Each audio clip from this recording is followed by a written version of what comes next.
Welcome back, survivors. Before the story starts, tap subscribe and comment where you're tuning in from. I'm dropping another story tomorrow, and you'll want to catch it first. 3 knocks. Always 3. Every night at 2:47 a.m. something knocks on John's boarded door and whispers his name in his dead wife's voice. He checked. Her body is still wrapped in sheets, locked in the guest room. So what's outside? What's calling him? And why did it stop knocking tonight? Right before a child's voice said, "Daddy, she's cold. Can we come in now?" John never had children. The knocking always comes at 2:47 a.m. John knows because he watches the clock now, every night, waiting. The battery-powered camping lantern casts shadows that crawl across the living room walls like living things. Outside, the world is silent. No cars, no sirens, no screams anymore, just wind through dead suburbs and the occasional shuffling sound he's learned not to think about. He sits on the couch with his grandfather's revolver in his lap. 6 bullets. He's counted them so many times, the numbers have lost meaning. The bookshelf is still wedged against the front door, reinforced with 2x4s. He'd hammered in with shaking hands. Nothing's getting through. Nothing. 2:46 a.m. His breath comes shallow. The house smells like stale sweat and something worse. Something sweet and chemical seeping from the locked guest room upstairs where Sarah's body lies wrapped in their wedding sheets. He hasn't opened that door since day 9. Can't. Won't. 2:47 a.m. Knock, knock. Knock. John's fingers tighten around the revolver. The sound is patient, deliberate. Not the frantic pounding of the infected he's seen through window cracks, those things that used to be neighbors, that claw and moan and forget they were ever human. This is different. This is polite. "John!" The voice slides under the door like cold water, soft, familiar, feminine. "John, please." Sarah's voice. His throat closes. Every night, the same script. Every night, he tells himself, it's audio pareidolia. His grief-soaked brain finding patterns in wind and wood settling, but the voice is too clear, too exact. It has her slight lisp on the S, her way of making his name sound like a question and an answer at once. "I'm so cold, John, please let me in." He wants to scream at it. "You're not her. She's dead. I watched her stop breathing," but his voice died somewhere around day 7. Now he just sits, listens, endures. Through the peephole's tiny glass circle, he sees nothing, just darkness and the suggestion of movement. But last night, he'd looked and seen an eye staring back.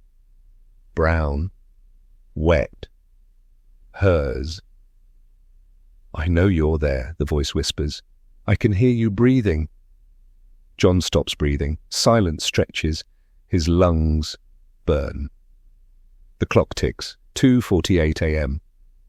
Usually the knocking stops by now. Usually there's just silence until dawn, until he can pretend to sleep and pretend to be alive.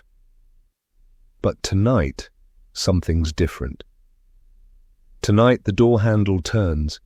Slowly. Testing.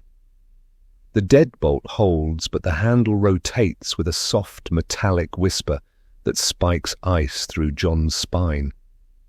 He raises the revolver with both hands, aims at the door, at the voice, at the impossible. The handle stops, returns to position, then, from upstairs, from the locked guest room, comes a sound that shouldn't exist. Thump. Something heavy. Hitting the floor. John's head snaps toward the ceiling. The guest room is directly above him. He can picture it. The bed. The wrapped body. the smell he's tried to seal away with towels under the door. Thump. Thump. Footsteps. Slow, dragging footsteps across the guest room floor. "No," John whispers. His first word in days. And it comes out broken. "No, no, no." 3 knocks on the front door, harder now, demanding, and Sarah's voice no longer soft, no longer pleading. "John, open the door, we need to talk about the baby." John never had children. John's world narrows to 2 sounds, knocking below, footsteps above. The revolver shakes in his grip. Sweat runs into his eyes, stinging, but he doesn't blink. Can't. The footsteps upstairs are deliberate now, pacing, back and forth across the guest room floor in a rhythm he recognizes, Sarah's anxious walk when she couldn't sleep, when her night shifts bled into day and her mind wouldn't shut off. But Sarah is wrapped in sheets. Sarah is dead weight and stillness. Sarah doesn't walk. "You're being stubborn again." Her voice through the door sounds annoyed now, almost playful, like they're having a domestic argument about dishes or bills. "You always do this, shut me out when I need you most." The knocking comes faster. Knock, knock, knock, rattling the bookshelf. John stumbles backward, gun trained on the ceiling now, then the door, then the ceiling again. His mind fractures between impossibilities. If something's upstairs, how is she at the door? If she's at the door, what's in the guest room? Unless there are 2 of them. The thought arrives like a blade between ribs. He'd read about the infection's progression in those first frantic days online before the internet died. Stage 1, fever. Stage 2, aggression. Stage 3, death. But nobody mentioned stage 4. Nobody said what comes after. The footsteps stop. Upstairs, the guest room door handle rattles. John locked it with a keyed deadbolt, pocketed the key, but metal squeals, the sound of screws being tested, stressed, pulled. She's trying to get out. It's trying to get out. "I can smell you, John." The voice at the front door drops to a whisper that somehow fills the entire house. Your fear, your sweat, your guilt. "You think I don't know? You think I don't remember?" Remember what? The words escape before he can stop them. Stupid. Don't engage. Don't give her anything to latch on to. Silence. Then softly, "You left me." John's stomach drops. "I didn't. You were sick. I couldn't. You left me in that room, locked the door, listened to me die. You were already gone." His voice cracks, tears hot on his face. "You weren't you anymore." "I was scared." The voice trembles now, authentic grief threading through it. "I called for you. You didn't come. You just waited for it to be over." He had. God help him, he had. Upstairs, the door explodes outward. The sound is massive, wood splintering, metal shrieking, something heavy hitting the hallway floor. John spins toward the stairs, gun raised, finger on the trigger. He can see the top step from where he stands. Nothing appears, just darkness and the smell of decay rolling down like fog. Then he hears it, breathing, wet, rattling.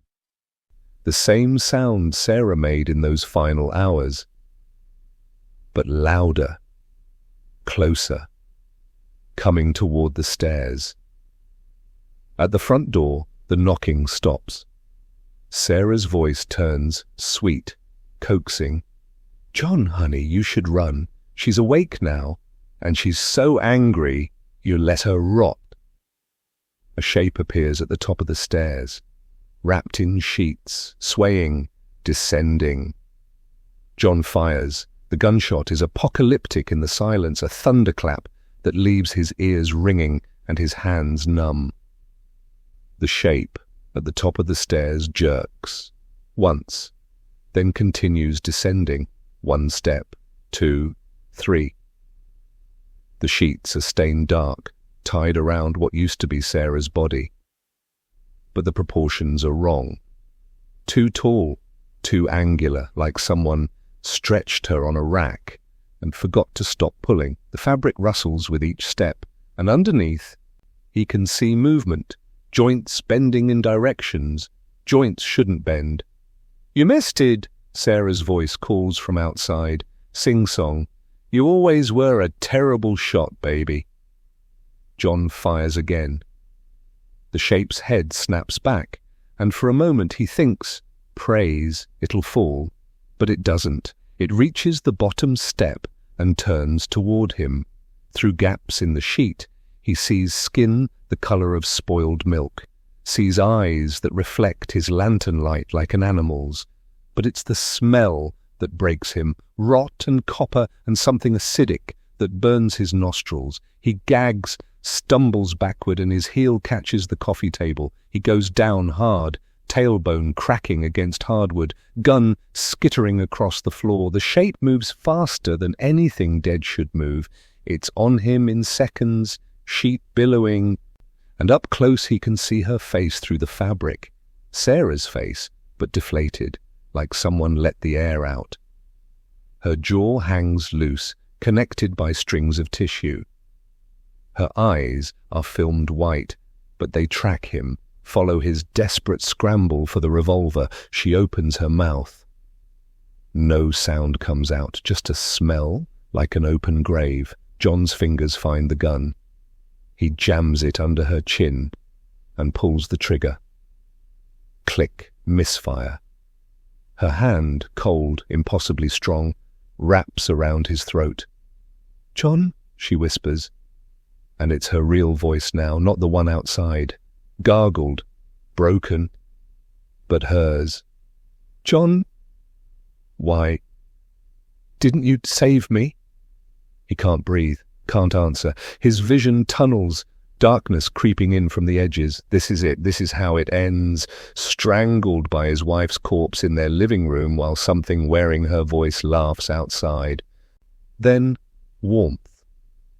Something wet on his cheek. A tear. Sarah's corpse is crying. The milky eyes leak clear fluid that runs down her ruined face and drips onto his. Her grip loosens just slightly. Just enough. "I'm sorry," she croaks. "Can't. Stop. John, I can't." Her body convulses. The hand around his throat spasms, releases. She lurches backward, tearing at the sheets wrapped around her like they're burning her. The fabric rips away, and John sees her fully now, emaciated, mottled, coming apart at the seams. But still Sarah, still the woman he married. "Run," she gasps. "It's not me. Run, John, before—" Her body goes rigid. Her head snaps to the side with a wet crack. When she looks at him again, the humanity is gone. Just hunger, just rage, just infection. At the front door, 3 knocks. Patient, polite, and a child's voice. Clear as church bells. "Daddy, Mummy says you need to let us in. She says it's time for our family to be together." John looks at the thing that was Sarah, looks at the door, and realizes they've been playing him from the start. John drags himself across the floor, blood roaring in his ears. 4 bullets left, 4 chances. The thing wearing Sarah's corpse watches him with predator patience, head tilted at that impossible angle. Waiting, like it knows he has nowhere to go. The front door is barricaded. The back door leads to a yard full of infected. The windows are boarded. He built his own coffin and climbed inside. "Daddy, please." The child's voice is small, frightened, perfect. It's cold out here. Mummy won't stop shaking. She needs you. John's back hits the wall. He raises the revolver, aims at Sarah Thing's center mass.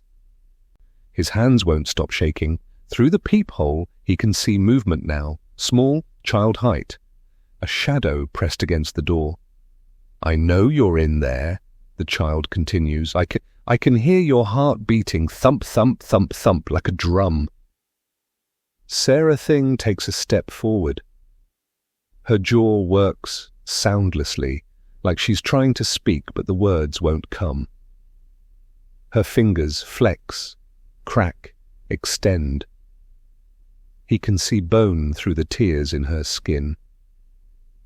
Who are you? John's voice is sandpaper and ash. What are you? The child giggles. You know who I am, Daddy. You dreamed about me before Mummy got sick. Remember, you were going to paint the nursery blue. You were going to name me. Stop. John's finger tightens on the trigger. Stop it. We never... But you wanted to. The voice turns knowing, ancient. You wanted her to be pregnant. Wanted a family. Wanted something to live for besides each other. And now look, Mummy's here, I'm here. We can all be together forever and ever. And Issus. Sarah Thing lunges. John fires 3 times. The first shot takes her in the chest. She staggers but doesn't fall. The second catches her shoulder, spinning her sideways. The third hits her temple, and she drops like a puppet with cut strings. Her body hits the floor with a wet thud that will haunt John's dreams if he survives long enough to have them. 1 bullet left. Silence. Just his breathing, and the ringing in his ears. Then from outside, you killed her again. The child's voice has changed. No more sweetness, no more fear. Just cold, stating facts. You killed Mummy twice. That's not very nice, Daddy. John looks at Sarah's body, really looks. The exit wound in her head is massive, catastrophic. Nothing comes back from that, nothing should. But he remembers the stories from those first days. Infected, who got up after headshots, who kept moving with hearts blown open, who adapted. Last chance, the child says. Open the door, join us, or we'll find another way in. John laughs. It comes out broken, hysterical. There is no other way. I boarded everything. A crash from the kitchen, glass exploding, wood splintering, the back door. Oops, the child whispers. I lied. John runs toward the kitchen and stops dead. The back door hangs open, torn from its hinges. Cold air floods in, carrying the smell of rot and rain. But it's what's in the doorway that freezes him. A child shape, small and hunched, wrapped in filthy clothing that might once have been a school uniform. Not infected, not shambling, standing, watching him with eyes that gleam with intelligence and something worse, amusement. Hi, Daddy! The thing's mouth doesn't match the words. Lips move wrong, like a badly dubbed film. John raises the revolver. 1 bullet. Has to count. You're not real. You're not. I'm as real as you want me to be. The child thing takes a step inside. In the lantern light, John can see its face clearly now. A boy, maybe 7, with dark hair and features that look like a grotesque blend of him and Sarah. Like something photoshopped them together and printed the result on rotting meat. We were inside you all along, it continues, taking another step. In your grief, your guilt, your memories, we just needed a door to walk through, and you opened it when you looked through that peephole. When you wanted it to be her. John's hand shakes so badly, he nearly drops the gun. That's not how infection works. That's not infection. The thing laughs, a sound like breaking glass. Is that what you think this is? Just a virus? Just biology? It spreads its arms wide. This is evolution, John. We're what comes after. We wear the faces you love, speak with the voices you trust, and you let us in. You always let us in. Behind him, a sound. Shuffling. Dragging. John spins. Sarah's corpse is moving again, pulling itself across the floor with broken fingers, head flopping at that wrong angle. But she's not alone. Shapes fill the living room now. Neighbors he watched die. Strangers who wandered too close to his windows, all wearing the same knowing smile. The child thing is suddenly beside him, too fast to track. Its cold hand wraps around his wrist, around the gun. "One bullet, Daddy. Who do you shoot? Mummy, me, or yourself?" John's mind races. The front door is still barricaded but surrounded. The back door is open but leads to more of them. Upstairs is a dead end. He's out of moves, out of time, out of... Wait, the guest room. When Sarah thing broke out, he'd heard the door explode. But guest rooms have windows, small ones, painted shut. But windows. He jerks his hand free and bolts for the stairs. "Running?" The child's voice follows him, echoing from everywhere and nowhere. "There's nowhere to run, Daddy. We're in every room, every corner, every shadow you made when you locked Mummy away and pretended she wasn't screaming." John takes the stairs 3 at a time. His lungs burn. His legs scream. Behind him, the sounds of pursuit, footsteps. Dragging, that wet breathing. He hits the landing and sprints for the guest room. The door hangs off its hinges. Inside, the room is destroyed, furniture overturned, walls gouged with fingernail scratches, the bed where Sarah died now just a bare mattress, stained dark. The window is tiny, high on the wall, covered with boards he'd nailed from outside. He climbs onto the broken dresser, rams the gun barrel between the boards, and pries. Wood creaks, nails squeal, the board comes loose, one edge, and night air rushes in. "John!" Sarah's voice, right behind him. He doesn't turn, can't. Just pries harder, desperately. "John, where will you go? They're everywhere. The whole world is us now." The second board breaks free. The window's glass is painted shut, but the frame is old, rotted. John smashes the glass with his elbow, ignoring the pain as shards slice skin. The opening is barely wide enough. He might not fit, might get stuck halfway, but anything's better than staying. He shoves his head and shoulders through. Cold hands grab his legs. And the child whispers in his ear, "What would you have done differently, Daddy? If you could go back, would you still let Mummy die alone?" John kicks. His boot connects with something soft and the grip on his leg loosens. He drags himself through the window, glass tearing his shirt, wood splinters embedding in his palms. For one horrible moment, he's stuck. Hips wedged in the frame, legs dangling inside where dead hands claw at his ankles. Then gravity takes over. He falls 8 feet and hits the overgrown lawn hard enough to knock the wind from his lungs. The revolver flies from his grip, disappears into tall grass. John rolls onto his side, gasping, tasting blood. Above, faces appear in the window. Sarah, the child thing, others. They watch but don't follow. "You can run," the child calls down, "but we're already where you're going." John forces himself up. His right ankle screams protest, sprained, maybe broken. The neighborhood stretches before him in moonlit ruin, cars abandoned mid-escape, houses dark and hollow. And between them, shapes moving, slow, deliberate, converging. They'd been waiting. He limps toward the fence, separating his yard from the Hendersons' property. His ankle throbs with each step, but adrenaline pushes him forward. Behind him, sounds of pursuit, not fast, not frantic. patient, like they know he can't get far. The fence is 6 feet of weathered wood. John grabs the top, pulls, ignoring the fire in his hands. His arms shake. His ankle gives out twice, but he hauls himself over and drops into the Hendersons' yard just as something crashes through the bushes behind him. Their back door hangs open. John stumbles inside into darkness thick as oil.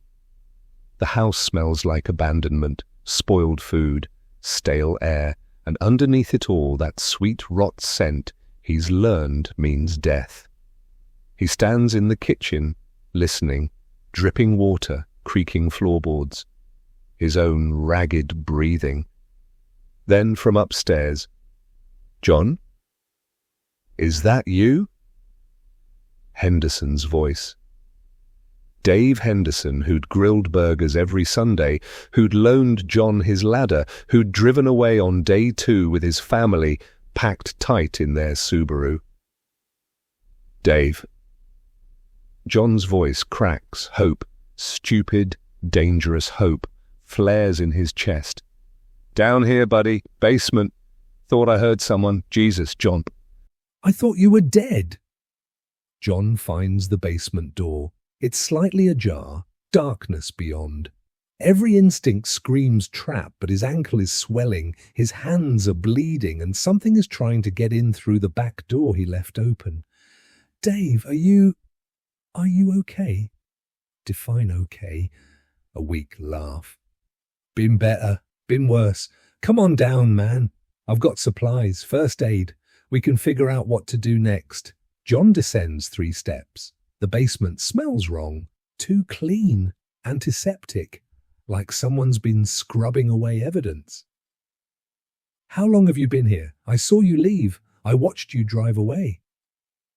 Silence. Then, "Did you, John? Did you really watch? Or did you see what you wanted to see? Everyone else escaping while you stayed behind?" The voice shifts, deepens, becomes something else. "Because I've been here the whole time. Waiting in the dark, waiting for you to run out of places to hide." A shape emerges from the basement darkness, tall, hunched, wearing Dave Henderson's face like a loose mask. John turns to run. The basement door slams shut. John throws himself against the door. It doesn't budge. The handle turns uselessly, lock mechanism broken or jammed. Behind him, footsteps on the basement stairs, slow, ascending, accompanied by that wet breathing that isn't quite human. "You know what's funny?" Henderson Thing's voice echoes in the stairwell. "Dave really did leave, made it 3 miles before his daughter started coughing. He turned around, came back, tried to get medicine from his house." A wet, tearing sound. "We were already here." John rams his shoulder into the door. Pain explodes through his injured body, but the door holds. Through the wood, he hears movement in the kitchen. More of them, drawn by the noise. He's trapped between floors, between monsters, wearing familiar faces. The little girl went first. The voice continues, closer now. "Emily. She was 7. Cried for her mummy. Then she cried for us. Then she just cried." A sound that might be laughter. Dave held on longer, kept saying, "This isn't happening. This isn't real. Even when we were inside him, even when he watched his own hands hurt his wife." John slides down the door, searching the darkness for anything, a weapon, an exit, hope. His fingers find something on the floor, cold metal, a doorstop. He grips it like a knife. But you want to know the best part? The thing is right on the other side of the door now. John can hear its breathing through the wood. He's still in here, Dave, watching, unable to stop us. Unable to die, just watching what we do with his body, his voice, his memories of Emily's laugh and his wife's smile. The doorknob rattles. Are you listening, John? Because Sarah's still in there too, still screaming, still wondering why you locked her away, why you didn't hold her hand while she died, why you chose to survive instead of... John screams, wordless, primal, and stabs the doorstop through the wood. It punches through old pine, meets resistance, sinks deeper. Black fluid sprays through the hole, sizzles where it hits the floor. The thing on the other side makes a sound, not pain, but surprise, like it forgot it could be hurt. John wrenches the metal free and stabs again. Again. Again. The door splinters. More of that black fluid pours through, pooling at his feet. It smells like diesel and decay, and where it touches his boots, the rubber begins to smoke. Interesting, the Henderson thing says. Its voice hasn't changed, still calm, still amused. Pain, we'd forgotten that, remind us again. The door explodes inward. John falls backward, lands hard on the basement stairs. He tumbles down in a chaos of impacts, elbows, knees, skull bouncing off concrete steps. He lands in a heap at the bottom, vision swimming, tasting copper. Above, silhouetted in the doorway, the Henderson thing. Doorstop buried in its chest. Black fluid running down its shirt. It tilts its head, studying him like an insect under glass. We've been doing this wrong, it says. Trying to make you understand, trying to make you accept, but you're not ready. It takes a step down. Not yet. John crawls backward. His hands find shelves, jars, the detritus of suburban storage. His fingers close around something cylindrical, heavy, a camping lantern, the old kind, fuel-based. The thing descends another step. But that's okay. We have time. We have all the time in the world, because even if you escape this house, this neighborhood, this city, another step will still be there, in every voice you trust, every face you remember, every door you think is safe. John unscrews the lantern's fuel cap. We're not the infection, John. We're the cure. We're what humanity becomes when it stops lying to itself about what it is. John throws the fuel in its face, then strikes his lighter. The Henderson thing ignites like gasoline-soaked paper. Flames engulf its head, its chest spreading with unnatural speed. It doesn't scream, just stop. Mid-step, arms raised, burning. The smell is horrific. Burning hair, cooking meat. And that chemical sweetness underneath. John shields his face, scrambling further into the basement as heat rolls over him in waves. But the thing doesn't fall. It stands there, burning, and through the flames, John sees its mouth moving, forming words he can't hear over the roar of fire. Then it lunges. John rolls sideways as the burning corpse crashes down the stairs. It hits the concrete floor beside him, flames spreading to boxes of stored newspapers, holiday decorations, Dave Henderson's careful organization going up in seconds. Smoke fills the basement, thick, black, toxic. John can't breathe, can't see. He crawls on hands and knees, searching for the way out. His fingers find wall, shelves, more junk. The heat is intense now, sweat pouring down his face, lungs screaming for clean air that doesn't exist. Then, a draft. Cool air against his face. A window. Small, ground level. He'd seen them from outside. Narrow basement windows that Dave had never secured properly. John kicks aside boxes and claws at the frame. It's painted shut.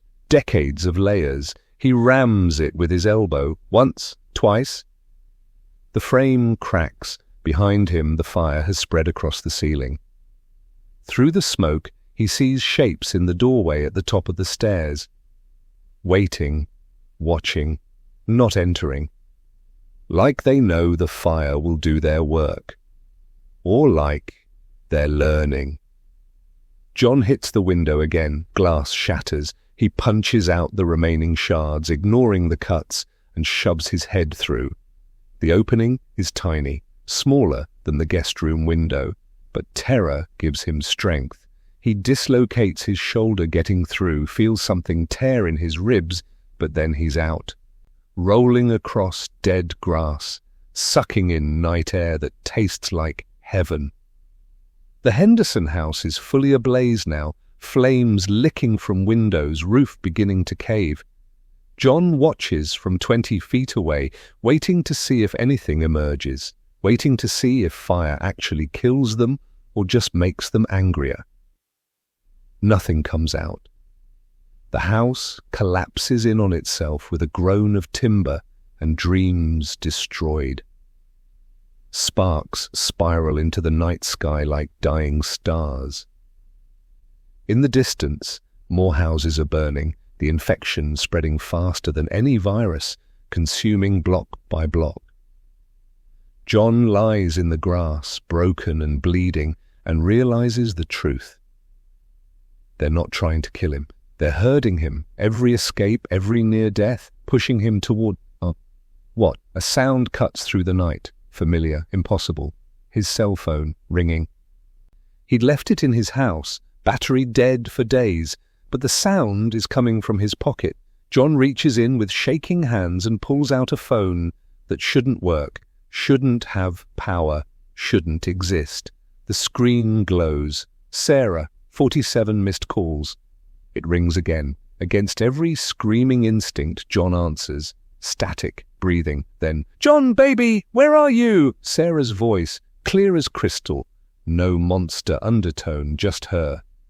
"I've been trying to reach you. The hospital's a nightmare. There's been some kind of outbreak. I'm scared. Please, John, please, come get me. I don't want to die here alone." John's blood turns to ice. "Sarah died 9 days ago," he whispers. "What, John? You're not making sense. I'm at Mercy General. It's November 7th. Where are you? Why haven't you answered your phone? November 7th. Day 1. The day she called from the hospital telling him not to worry, that it was probably just the flu. "This isn't real," John says. "John, listen to me." Her voice breaks. "Something's wrong with the patients. They're changing. Security's dead. I'm locked in the supply room. Please, I love you. Please don't let me die alone." The line cuts to static. Then the child's voice. "Do you want to save her, Daddy? We can take you back. We can give you that day again. All you have to do is answer one question." John closes his eyes. Would you die for her? Would you trade places? Your life for hers? In the burning neighborhood, surrounded by dead things wearing familiar faces, John Mercer has to decide. Is grief a prison or a door? John opens his eyes. He's standing in the parking lot of Mercy General Hospital. November 7th, Day 1. The sky is wrong, too bright, colours bleeding at the edges like a photograph left in the sun. Cars are parked in neat rows, but none of them cast shadows. In the distance, sirens wail, but the sound loops, repeating the same pitch every 3 seconds. Not real, can't be real, but his hands are clean, no cuts, no blood, his ankle doesn't hurt, his clothes smell like detergent and normal life. And there, through the hospital's glass doors, he can see people moving, nurses, patients, Sarah. She's at the reception desk, phone pressed to her ear, face creased with worry. Alive. Whole. Her. You can go to her. The child's voice whispers from everywhere and nowhere. Save her. Take her home before the infection spreads. You'll both survive. You'll both be together. Isn't that what you wanted? John takes a step toward the doors. Stops. What's the price? Price? The voice sounds genuinely confused. We told you, your life for hers. You stay here, in this moment, forever. Reliving it, protecting her, being the hero you couldn't be before. And if I refuse? Silence. Then laughter, not the child's, but many voices layered together. Sarah. Dave Henderson, every corpse he's seen shambling through dead suburbs. Then you wake up. Back in your burning world, back when nothing can be saved and everyone you love is already gone. Back where the only choice is how long you suffer before you join us. John looks at Sarah through the glass. She's hanging up now, gathering her things. In 30 seconds, she'll walk to the parking lot. In 30 seconds, he can intercept her, change everything. But it's not her, not really, just a memory wearing her face. A loop designed to trap him in grief forever, reliving the moment he could have saved her, should have saved her, didn't save her. You're not offering me a choice, John says quietly. You're offering me a cage. The hospital flickers. Sarah freezes mid-step. The looping sirens stutter, skip. We're offering you peace, the voice insists, losing its patience. No more pain, no more guilt, just her, forever. How is that not what you want? Because she wouldn't want it. John's voice breaks, but he doesn't look away from the frozen image of his wife. Sarah was terrified of being trapped, terrified of being dependent. She'd hate this, being someone's beautiful prison, being used as bait. The parking lot begins to dissolve. You're making a mistake, the child hisses. Probably, John smiles, sad, broken, but real.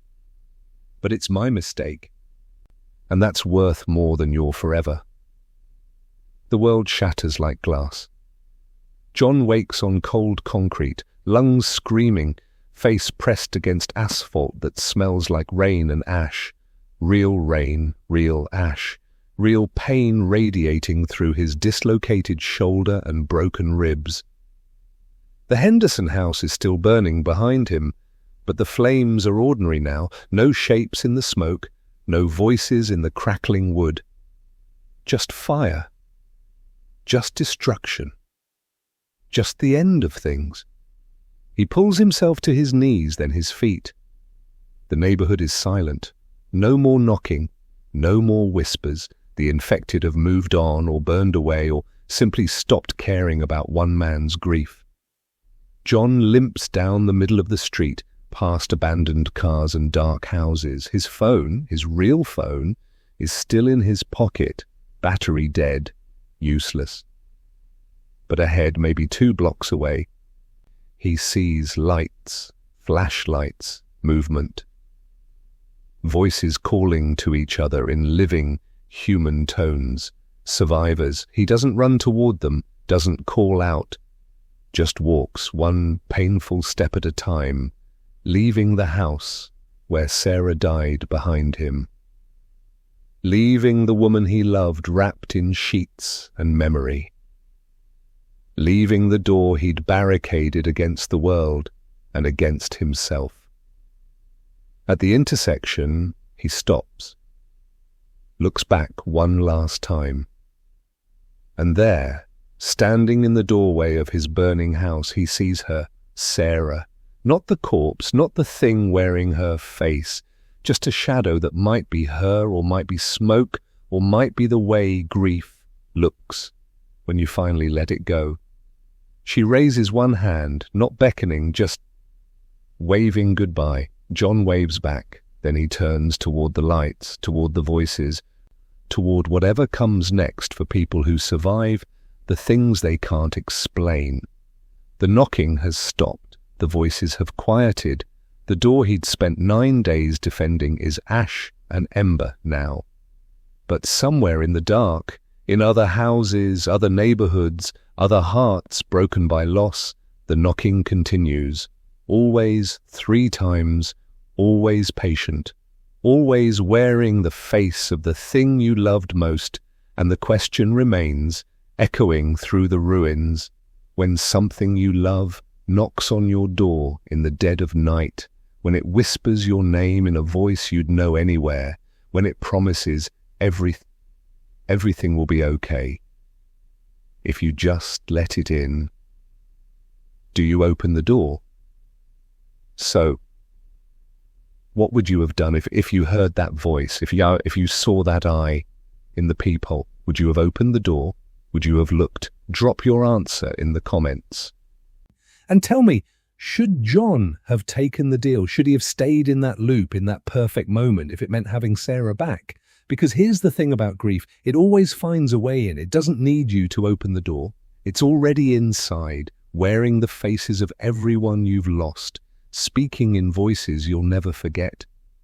The question isn't whether you'll hear the knocking. The question is, when you do, will you let it consume you, or will you wave goodbye? If you made it this far, you're one of the real ones, the survivors. Hit that subscribe button, because tomorrow I've got another story for you, another survivor, another door that shouldn't be opened. And maybe, just maybe, you'll recognize the voice that's knocking. Stay safe out there, survivors. The dead are listening.